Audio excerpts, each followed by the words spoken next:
Hello বন্ধুরা, welcome to only sports view. তো এই ভিডিওতে আবারও কথা বলবো ক্রিকেট আপডেটস আইপিএল নিয়ে। তো আইপিএলে এই মরশুমে আইপিএল অকশানে কোন 5 প্লেয়ারের দাম সব থেকে হাইয়েস্ট যেতে পারে, তো সেই বিষয়টা নিয়ে আমরা এই ভিডিওতে আলোচনা করব। এমন কোন 5 ক্রিকেটার আছে যাদের দাম সবচেয়ে হাইয়েস্ট যেতে পারে এই মরশুমে। তো ভিডিওটি সবাই শেষ পর্যন্ত দেখতে থাকো, আর চ্যানেলে নতুন হয়ে থাকলে চ্যানেলটি সাবস্ক্রাইব করে পাশে থাকা বেল আইকনটি অন করে পাশে থেকো।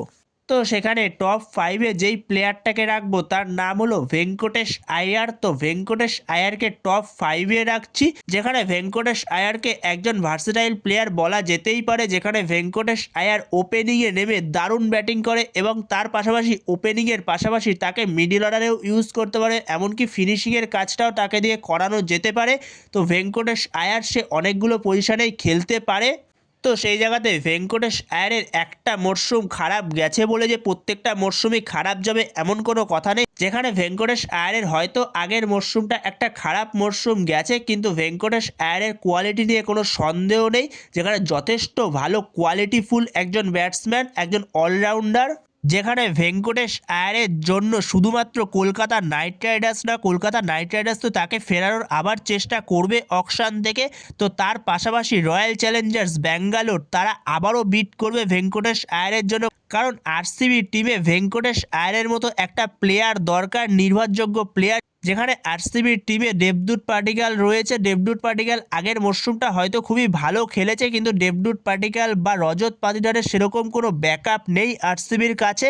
তো সেখানে অবভিয়াসলি আবারও বিট করবে ভেঙ্কটেশ আয়ারের জন্য আরসিবি।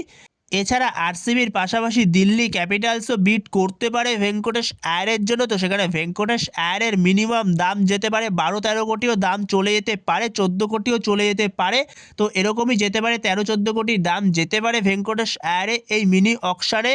তো এরপরে 4 নম্বরে যে প্লেয়ারটাকে রাখবো তার নাম হচ্ছে জনি ব্রেস্টো। তো জনি ব্রেস্টোকে 4 নম্বরে রাখছি, কারণ আছে যেখানে জনি ব্রেস্টো সে একজন অভিজ্ঞ প্লেয়ার, সে অনেক বছর ধরে আইপিএলে খেলছে, তার একটা এক্সপিরিয়েন্স আছে আইপিএলের প্রতি, কারণ সে ওপেনিংয়ে নেমে সে একটা ভয়ঙ্কর রূপ ধারণ করতে পারে। তো সেই ব্যাপারে তো কোনো সন্দেহ নেই। এর পাশাপাশি তার উইকেট কিপিংটা রয়েছে সবথেকে প্লাস পয়েন্ট, যেখানে সবথেকে প্লাস পয়েন্ট হলো ওপেনিংয়ের পাশাপাশি উইকেট কিপিংটাও তোমাকে দিয়ে দেবে একটা আদার্স অপশান তুমি খেলাতে পারবে তোমার টিমে, যেখানে একটা উইকেট কিপিংয়ের অপশান দিয়ে দিচ্ছে জনি ব্রেস্টো।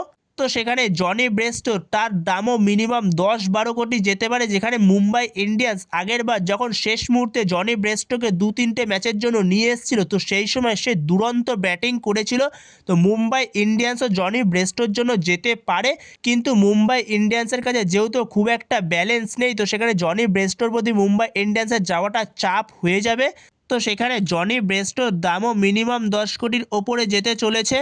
তো এরপরে 3 নম্বরে যেই প্লেয়ারটাকে রাখবো তার নাম হচ্ছে লিয়াম লিভিংস্টন। তো লিয়াম লিভিংস্টনকে 3 নম্বরে রাখছি, কারণ আছে যেহেতু গ্লেন ম্যাক্সওয়েল এই বছরে আইপিএলে নাম দেয়নি, আবার আন্দ্রে রাসেলের মতো প্লেয়ার যে কিনা আইপিএল থেকে অবসর নিয়ে নিয়েছে, তো সেইখানে লিয়াম লিভিংস্টনের দামটা অনেক দূর যেতে পারে। যেখানে লিয়াম লিভিংস্টনের জন্য শেষ অবধি ফাইট করতে পারে সিএসকে, যেখানে সিএসকে টিমটার মধ্যে লিয়াম লিভিংস্টনের মতো একজন প্লেয়ারকে দরকার যে কিনা নেমে ফিনিশ করতে পারবে ম্যাচ এবং তার পাশাপাশি স্পিন বোলিংটাও করে দিতে পারবে।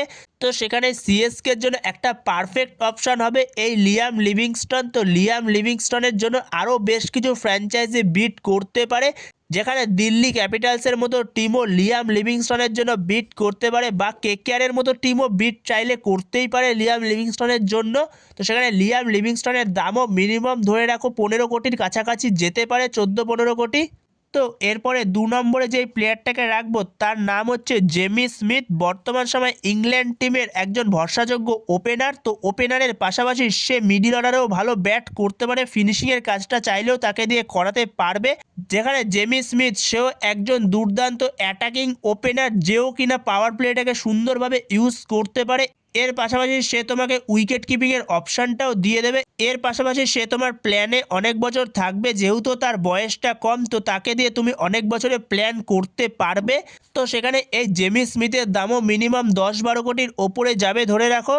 তো এরপরে 1 নম্বরে যেই প্লেয়ারটাকে রাখবো তো সেটা আর কেউ নয়, অস্ট্রেলিয়ার ফিনিশার ক্যামেরুন গ্রিন। তো ক্যামেরুন গ্রিনকে অবভিয়াসলি 1 নম্বরে রাখতে হবে, যেখানে ক্যামেরুন গ্রিনের জন্য কেকেআর তো অল আউট ঝাঁপাবেই, যে কোনো মূল্যে কেকেআর ক্যামেরুন গ্রিনকে তুলতে চায়। যেখানে কিছুটা শোনা যাচ্ছে 30 কোটির আশেপাশে হলেও ক্যামেরুন গ্রিনকে নেওয়ার চেষ্টা করবে কেকেআর। এর পাশাপাশি পেছনে সিএসকেও প্রায় 28-30 কোটি টাকা অবধি বিট করতে পারে ক্যামেরুন গ্রিনের জন্য, যেহেতু ক্যামেরুন গ্রিন ফার্স্ট সেটে নিজের নাম দিয়েছে, প্রথমেই যেহেতু ক্যামেরুন গ্রিন আসতে চলেছে, তো সেই জন্য দুটো টিমের কাছেই ফুল পার্স থাকবে, যেখানে কেকেআরের কাছে 64 কোটি আর সিএসকের কাছে 43 কোটি টাকা থাকবে। তো সেখানে ফুল পার্স নিয়ে তারা যেতে পারবে প্রথমের দিকেই ক্যামেরুন গ্রিনের জন্য দুটো টিমই। এছাড়া সানরাইজার্স হায়দ্রাবাদও কিছুটা বিট করতে পারে, কিন্তু সানরাইজার্স হায়দ্রাবাদের খুব একটা দরকার নেই ক্যামেরুন গ্রিনে, যেখানে ক্যামেরুন গ্রিনকে মেনলি দরকার কেকেআর অথবা সিএসকেতে। তো এই দুটো টিমই শেষ পর্যন্ত ক্যামেরুন গ্রিনের জন্য ফাইট করবে। তো সেখানে ক্যামেরুন গ্রিনের দাম মিনিমাম 30 কোটিও যেতে পারে, এটা বলা যাচ্ছে না। তো সেখানে 30 কোটি গেলে 18 কোটি টাকায় পাবে ক্যামেরুন গ্রিন শেষ পর্যন্ত, বাদবাকি টাকাটা চলে যাবে বিসিসিআইয়ের হাতে। তো বন্ধুরা, তোমাদের মতে কি মনে হয় ক্যামেরুন গ্রিনের দাম শেষ পর্যন্ত কত যেতে পারে আইপিএল অকশানে? তো তোমাদের এ বিষয়ে মতামত অবশ্যই কমেন্ট বক্সে জানিও। এর পাশাপাশি আর কোন প্লেয়ারের দাম তোমাদের মতে আইপিএল অকশানে এই মরশুমে হাইয়েস্ট যেতে পারে, তো সেটাও তোমাদের মতামত অবশ্যই কমেন্ট বক্সে জানিও। তো এই ভিডিওতে এই পর্যন্তই। তো এই ভিডিওতে এই আপডেটগুলো নিয়ে আলোচনা করার ছিল। তো ভিডিওটি ভালো লাগলে অবশ্যই লাইক শেয়ার সাবস্ক্রাইব করতে ভুলো না। তো নেক্সট ভিডিওতে দেখা হচ্ছে, ততক্ষণের জন্য বাই বাই।